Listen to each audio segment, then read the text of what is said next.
উনি আমি বলবো যে গুণী না, উনি গুণীদের গুণী।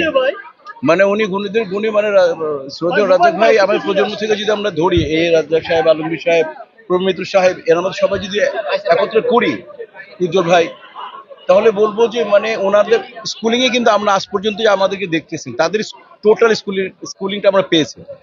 এবং আমি খালি একটা কথা বলবো যে উনি মানে ওনার কাছ থেকে উনি একটা ইউনিভার্সিটি ছিলেন, মানে ওনার ব্যক্তিত্ব, ওনার কথা বলার স্টাইল, ওনার ধৈর্যশীলতা, ওনার সামাজিকতা, তারপরে ওনার হেড স্থির, এবং ন্যাশনাল হকি টিমের প্লেয়ার ছিলেন, এবং উনি জীবনে একটাই ন্যাশনাল অ্যাওয়ার্ড পেয়েছেন। বড় ভালো লোক ছিল। হ্যাঁ, এই একটাই উনি ন্যাশনাল অ্যাওয়ার্ড কিন্তু জীবনের প্রথম। তো অনেকে জানে না এই বিষয়টা। তো আমি খালি, এবং উনি কিন্তু মানে যে আমাদের শিল্পী সমিতিতে ওনার মানে যথেষ্ট পরিমাণে এফোর্ট দিয়েছেন। এবং মানে একটা লোককে আপনি চিন্তা করতে পারবেন, উনি একটা কথা বলতেন যে শিল্পী মানে মিশা বুঝো, শিল্পী হচ্ছে, আপন করে বলতেন, শিল্পী হচ্ছে যে জন্ম থেকে কোনো যদি শিল্পী হয়, যেদিন সে শিল্পী হয়ে গেল, মানুষ ছিল, সেদিন থেকে মৃত্যু অবধি তাকে শিল্পী থাকতে হবে।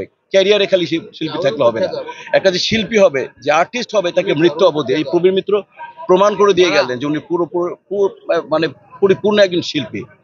এবং এবং এই মৃত্যু মানে শ্বাসটা যাওয়া পর্যন্ত শিল্পী ছিলেন।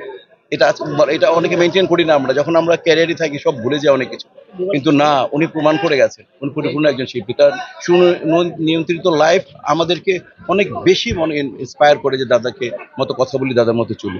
যাই হোক, আমি দাদা রুর মাগফিরাত কামনা করি, আল্লাহ তাকে বেহেশতের উত্তম জায়গায় স্থান দিক, এবং তার যে শোক পরিপূর্ণ পরিবারকে আল্লাহকে সহ্য করার তৌফিক দান করুন। তবে সবাই তার জন্য দোয়া করবেন।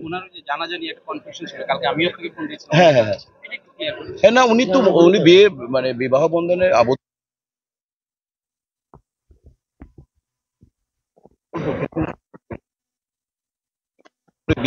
অনেকদিন, এবং প্রেমকে উনি স্বীকৃতি দিয়ে গেছেন, এবং ছেলে মেয়েদেরকে ওইভাবে তার শিক্ষায় দীক্ষায় দীক্ষিত করেছেন। এবং উনি ভাবি অসুস্থ ছিল, উনি যে কি পরিমাণে দেশ বিদেশে ট্রাই করেছেন বলে বোঝাতে পারবো না। মানে তো উনি পরিপূর্ণ একজন মুসলমান, তার পুরো পরিবার পরিপূর্ণ মুসলমান, এবং সেই ইসলামের যে আমাদের সিস্টেম, সেই সিস্টেমেই তার এই যে দেখছেন তো আপনি, নামাজে যে হলো, তারপরে এরপরে আবার চ্যানেল আই যাচ্ছে, এবং তারপরে আজিমপুরে কবরস্থানে তার দাফন করা হচ্ছে বিয়ের সময়, বিবাহ বন্ধন। এবং ওনার নাম কিন্তু প্রবীর মিত্র না, ওর নাম হচ্ছে, যখন তার নামটা হয় এফিডেভিট করে মোহাম্মদ হাসান ইমাম। তো আমরা যদি ভুলটা যাতে না করি, ঠিক আছে, দোয়া করুন। সবাই বলছে কেউ আসে না, না মানে এটা আসলে হয় কি, দেখেন, এটা আমি বললে, আমি এখন শিল্পী সমিতির আমি একজন কর্তা, আমি যদি বলি সবাই বলবে যে মিশা এটা বলছে, মানে আমি আমি আমি আমি আমি হতাশ, এটা বলতে পারি। আমি খুব ভাড়া দিয়ে বলতে পারি যে